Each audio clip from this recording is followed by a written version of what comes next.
Sa isang bilangguan na kilala bilang Vertical Self-Management Center, nagising si Goreng sa isang konkretong selda na may numerong 48 sa dingding. Wala roon kundi isang kama at lababo na maaari niyang gamitin, at may butas sa gitna ng sahig na tinatawag ng kanyang kasamang bilanggo na si Trimagaz bilang hukay. May daan-daang palapag na katulad ng kanila, at bawat isa ay may tig-2 bilanggo na gumagamit ng mga peking pangalan na ibinigay ng administrasyon. Araw-araw, ibinababa ang pagkain sa isang plataporma sa pamamagitan ng butas, at may 2 minuto lamang upang kumain ng pinakamarami bago ito bumaba sa susunod na palapag. Habang mas mababa ang palapag mo, mas kaunti ang tsansa mong makakain ng kahit ano, sa pagtatapos ng bawat buwan. Inihahalo at inililipat ang mga bilanggo sa iba't ibang palapag. Nang unang makita ni Goreng ang plataporma, nagpasya siyang huwag kumain dahil hindi siya nagugutom at mas gusto niyang mag-iwan ng pagkain para sa mas mababang antas. Matapos kumain ng pinakamarami, dinuraan ni Trimagaz ang mesa. Alam niyang ganoon din ang ginagawa ng mga nasa itaas. Nagpasya si Goreng na magtago ng mansanas para sa kalaunan, ngunit matapos umalis ang plataporma, nagsimulang uminit ng husto ang selda. Lumalabas na bawal magtago ng pagkain, kaya kailangang itapon ni Goreng ang mansanas o masusunog sila hanggang mamatay. Dahil dito, naalala ni Goreng ang panayam na dinaanan niya bago pumasok sa lugar. Kailangan niyang pumirma sa isang papel na tinatanggap na hindi siya makalalabas hanggat hindi natatapos ang napagkasunduang panahon. Bawat bilanggo ay may pagpipili ang magdala ng isang bagay, at pinili ni Goreng na magdala ng kopya ng Don Quixote.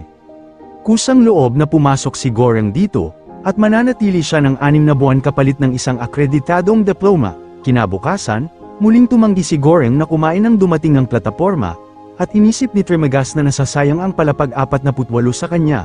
Tinanong ni Goreng si Trimagaz tungkol sa kanyang kwento, at ipinaliwanag ni Trimagaz na nagsimula ang lahat sa isang patalastas sa telebisyon. Bumili siya ng isang pambihirang kutsilyo na nakita niya sa TV. Ngunit ilang araw lamang ang lumipas, naglabas sila ng bagong patalastas na nagpo-promote ng mas mahusay pang kutsilyo. Dahil dito, nagalit siya ng husto kaya kinuha niya ang TV at itinapon palabas ng bintana, na ikinamatay ng isang lalaking naglalakad sa ibaba. Binigyan si Trimagaz ng pagpipilian sa pagitan ng isang psychiatric hospital at ng hukay, kaya narito siya ngayon. Ang pinakamababang napuntahan niya ay palapag 132. Kaya alam niyang mas marami pang palapag sa ibaba dahil nakikita niya ang mga yun, walang pagkaing umaabot sa mas mababang antas, at ang isang buwan doon ay hindi ganoon kasama. Ang problema ay kapag 2 mababang palapag ang sunod-sunod mong napuntahan. Natatakot si Goreng sa posibilidad na ito at sinubukan niyang kausapin ang mga tao sa ibang palapag upang hilingin na magtipid sila ng pagkain, ngunit binaliwala siya. Bilang sagot, inihiya ni Trimagaz ang mas mababang palapag. Ibinunyag din niya na ang bagay na pinili niyang dalhin ay ang kutsilyong binili niya sa TV. Sa susunod na pagdating ng plataporma, sa wakas ay nagsimulang kumain si Goreng. Nakita rin niya ang isang taong nahulog mula sa itaas sa butas, at sinabi ni Trimagaz na karaniwan na ito at walang gagawa ng anuman tungkol dito. Ikinwento ni Trimagaz kay Goreng ang lahat ng palapag na napuntahan niya at binanggit na magkasama pa rin sila sa susunod na buwan. Napagtanto ni Goreng na magkasama pa rin ang mga magkaselulang bilanggo kapag inililipat, at naunawaan niyang kinain ni Trimagaz ang dati niyang kasamang selda noong nasa mas mababang palapag siya. Nang muling dumating ang plataporma, nakaupo roon si Miharu. Nag-alala si Goreng sa kanya nang mapansin niyang sugatan ito, ngunit sinabi ni Trimagaz na huwag na siyang pansinin. Bumababa si Miharu sa butas minsan sa isang buwan upang hanapin ang kanyang nawawalang anak. Pinapatay rin niya ang bawat kasamang selda upang magkaroon ng mas malaking tsansang mapaaris sa kanyang anak sa susunod na buwan. Malamang ang lalaking nakita nilang nahulog ay biktima niya. Ipinaliwanag ni Trimagaz na hindi siya tulad ni Miharu dahil hindi siya pumatay ng kahit sino. Kinain lamang niya ang bangkay na nahulog sa kanyang palapag. Nang umabot ang plataporma sa susunod na antas, sinubukan ng mga bilanggo na samantalahin si Miharu. Sumigaw si Goreng upang pabayaan siya, ngunit hindi na kailangan. Pinatay lamang ni Miharu ang mga yun at bumalik sa plataporma. Nang matapos ang buwan, pinatulog ang mga bilanggo gamit ang gas at inililipat sila. Nang magising si Goreng, natagpuan niya ang sarili niyang nakagapos sa kama sa palapag 171. Ipinaliwanag ni Trimagaz na ginapos niya si Goreng dahil mas bata at mas malakas ito, kaya kailangan niyang protektahan ang sarili niya. May maririnig na mga sigaw mula sa ibang palapag na nagpapahiwatig ng reaksyon ng mga tao sa kanilang bagong antas. At nang dumating ang plataporma, wala kahit mumo ng pagkain. Pagkalipas ng 8 araw, inanunsyo ni Trimagaz na oras na upang kumuha siya ng pagkain. Hindi pinansin ang mga pagsusumamo ni Goreng, ginamit ni Trimagaz ang kanyang kutsilyo upang hiwain ang laman sa hita ni Goreng, ngunit bago pa niya ito makain, dumating ang plataporma na may kasamang si Miharu. Naalala ni Miharu kung gaano siya ipinag-alala ni Goreng, kaya tumalon siya kay Trimagaz at inatake ito gamit ang sarili nitong kutsilyo. Pagkatapos, pinalaya niya si Goreng at ibinigay ang kutsilyo upang tapusin si Trimagaz. Nawala ng malay si Goreng pagkatapos noon at nagising na lamang siya sa kama. Tinapala ni Miharu ang kanyang binti gamit ang piraso ng kumot, at kinakain na niya ngayon si Trimagaz. Nagdala rin siya ng karne kay Goreng na tinanggap niya matapos mag-alinlangan. Nagbigay rin siya ng tubig bago umalis sa plataporma nang walang sinasabi. Lumipas ang mga araw at nagsimulang mabulok ang katawan ni Trimagaz, na nagbigay ng pagkakataon kay Goreng na kumain ng mga uod. Nagsimula ring mag-hallucinate si Goreng, nakikita ang multo ni Trimagaz na hinuhusgahan siya habang kumakain. Sa pagtatapos ng buwan, pinasok muli ng gas ang selda at nanaginip si Goreng na kasama ang isang babae habang nanonood si Miharu. Pagkagising niya, natuklasan niyang isang aso ang dumidila sa kanya.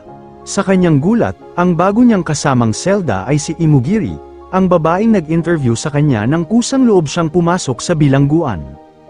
Ang aso ang bagay na pinili niyang dalhin, at nasa palapag 33 na sila ngayon. Naalala ni Goreng ang araw ng interview at ang mga nakakatakot na paghinto ni Imogiri sa pagitan ng mga tanong. Sa kasalukuyan, ipinaliwanag ni Imogiri na kusang loob din siyang pumasok tulad ni Goreng, at hindi niya alam na may namamatay dito. Ayon sa alam niya, may 200 palapag, at nang ipinaliwanag ni Goreng na hindi sapat ang pagkain para sa lahat. Itinuro ni Imogiri na magiging sapat ito kung kakain lamang ang lahat ng kailangan nila. Kailangang may mangyaring magpapalago ng kusang pagkakaisa. Ngunit sa tingin ni Goreng ay katawa-tawa ang ideya. Naisip din niya kung maaaring makamit ang pagbabago sa pagkamatay ng isang bata. Ngunit tiyak si Imogiri na hindi tumatanggap ang patakaran ng kumpanya ng mga wala pang 16 na taong gulang. Nang dumating ang plataporma, kinain lamang ni Imogiri ang kailangan niya. Pagkatapos bigyan ng kanyang aso, naghanda siya ng 2 rasyon ng pagkain. Nang umabot ang plataporma sa mas mababang antas, sinubukan ni Imogiri na kausapin ang mga bilanggo. Sinabi niya sa kanila na kainin ang inihanda niyang rasyon at maghanda ng 2 pa para sa susunod na palapag upang ipasa ang mensahe. Ngunit malinaw na binaliwala siya, at itinuro ni Goreng na hindi talaga nais ng administrasyon na mangyari ang pagkakaisa. Ayaw ni Imogiri na isipin ni Goreng na masama ang buong administrasyon dahil nagtrabaho siya roon ng walang problema. Ngunit sagot ni Goreng, ang pagiging dating empleyado ang nagbigay sa kanya ng pribilehiyong pumili ng kasamang selda. Hindi sumuko si Imogiri at patuloy na sinusubukang aerasyon ang pagkain araw-araw, ngunit patuloy siyang binabaliwala ng mas mababang antas. Makalipas ang 2 linggo. Napagod na si Goreng sa lahat ng sigawan at sinabi sa mga tao na kung hindi nila susundin ang mga tagubili ni Imogiri, iihi siya sa pagkain araw-araw at mapipilitan silang kumain ng tae. Umubra ang banta at nagsimulang ipasa ng mga bilanggo ang mensahe pababa. Makalipas ang ilang panahon, dumating ang plataporma na may walang malay na si Miharu. Inilagay ni Goreng at Imogiri si Miharu sa kama at inalagaan siya habang ninanakaw ng aso ang ilang pagkain. Nang umalis ang plataporma, nagsimulang sobrang lamigin ang selda at kinailangang habulin ni Goreng ang aso upang mabawi ang ninakaw na pagkain bago sila mapatay dahil sa paglabag sa patakaran. Sa gabi, iniwan ni Goreng ang kama kay Miharu at natulog sa sahig, ngunit nagising siya na nag-aaway ang mga babae. Lumabas na pinatay ni Miharu ang aso upang kainin ito. Kinabukasan, umalis si Miharu sa plataporma. Ikinwento ni Goreng kay Imogiri ang paghahanap ni Miharu sa kanyang anak. Ngunit ipinaliwanag ni Imogiri na nag-iisang dumating si Miharu 10 buwan na ang nakalipas, isa siyang aktres na walang pamilya at kusang loob ding pumasok tulad ni Goreng. Nagpadala si Imogiri ng mga tao rito nang hindi alam kung gaano ito kalala, at 3 taon na siyang lumalaban sa cancer, nang malaman niyang natalo na siya sa laban. Kusang loob siyang pumasok dito dahil inakala niyang may magagawa siyang pagbabago, ngunit wala na siyang pakialam ngayon. Sa huling araw nila sa palapag 33, sinubukan ni Goreng na pakainin si Imogiri dahil maaaring wala silang pagkain kinabukasan, ngunit masyado siyang nalulumbay upang bumangon. Kinabukasan, nagising si Goreng at natuklasan niyang nasa palapag 202 na siya, na nangangahulugang mas marami pang antas kaysa sa alam ni Imogiri. Hindi kinaya ni Imogiri ang revelasyong ito at ginamit ang kanyang kumot upang wakasan ang kanyang buhay. Sa sandaling yun, muling lumitaw ang hallucination ni Trimagaz, nagtatanong kung kakainin ni Goreng ang kanyang bagong kaibigan. Sa pagkakataong ito, kasama na niya si Imogiri at ang kanyang aso, na parehong iginiit na kainin niya ang katawan nito. Sinikap ni Goreng na balewalain ang kanilang walang tigil na bulong at inabala ang sarili sa ibang bagay. Niloko niya ang kanyang sikmura sa pamamagitan ng pagkain ng mga pahina ng kanyang libro, at gumamit siya ng piraso ng plato upang bilangin ang mga araw sa dingding. Ngunit kalaunan, hindi na niya nakayanan ang gutom at nagsimula na siyang kumain kay Imogiri habang ginagabayan siya ni Trimagaz kung saan paputol. Pagkalipas ng ilang panahon, dumating ang susunod na shuffle at natuwa si Goreng na nasa palapag 6 siya. Ang nasa kabilang kama ay si Miru na sumugod sa kanya gamit ang kutsilyo, ngunit panaginip lamang pala ito. Ang tunay niyang bagong kasamang selda ay si Ba-Eret, na ang pinili niyang dalhin ay isang lubid. Labis na nasasabik si Ba-Eret dahil iniisip niyang maaari siyang umakyat hanggang sa itaas mula rito, at humingi siya ng tulong sa mga tao sa palapag 5. Tinukso muna siya ng magkapareha sa itaas bago pumayag na hawakan ng lubid, ngunit nang magsimulang umakyat si Ba-Eret, ibinaba ng isa pang bilanggo ang kanyang pantalon at damumi sa mukha ni Ba-Eret, na bigla at nandidiri. Binitawan ni Ba-Eret ang lubid at nahulog. Nasalo siya ni Goreng sa tamang oras, ngunit nawala ang lubid sa butas. Nang dumating ang plataporma, napilitan silang kumain habang naririnig ang mga bilanggo sa palapag 5 na naglalandi. Habang lumilipas ang panahon, muling lumitaw ang mga hallucination ni Trimagaz at Imogiri. Sinabi ni Trimagaz na magaling ang ginagawa ni Goreng dahil 1 buwan na lang ang natitira, at pinaalalahanan siya ni Imogiri na hindi kusang nangyayari ang pagbabago. Dahil dito, nakaisip si Goreng ng isang plano at humingi ng tulong kay Ba-Eret. Dapat silang sumakay sa plataporma na may dalang anumang sandata at tiyaking magrerasyon ng pagkain ang lahat upang may makain ang bawat isa. Ginawa ni Goreng ang kalkulasyon nung nasa palapag 202 siya, at batay sa oras ng galaw ng plataporma, inakala niyang may humigit kumulang 250 palapag, na posible nilang kayanin. Pumayag si Ba-Eret at sinira nila ang isang kama upang gawing parang metal na sandata ang mga piraso nito. Tumalon silang 2 sa plataporma at bumaba sa palapag 7, kung saan itinuro ni Goreng na hindi dapat payagan ng mga bilanggo roon na kumuha ng kahit ano. Kumain na ang mga ito kahapon at tiyak na kakain muli bukas, kaya dapat magsimula lamang silang magbigay ng pagkain pagkatapos ng palapag 50, kung saan naroon ang mga nahihirapan. Nag-alinlangan si Ba-Eret dahil kaibigan niya ang mga bilanggong yun na tumulong sa kanya dati, ngunit nang magalit ng husto ang matanda, naunawaan ni Ba-Eret ang punto ni Goreng at tumulong na itaboy ang lahat. Patuloy silang bumababa habang tinatakot ang mga tao upang hindi galawin ang pagkain. Pagkalipas ng ilang palapag, nagulat si Ba-Eret nang makita si Brambang, isang matandang matalino na iginagalang niya.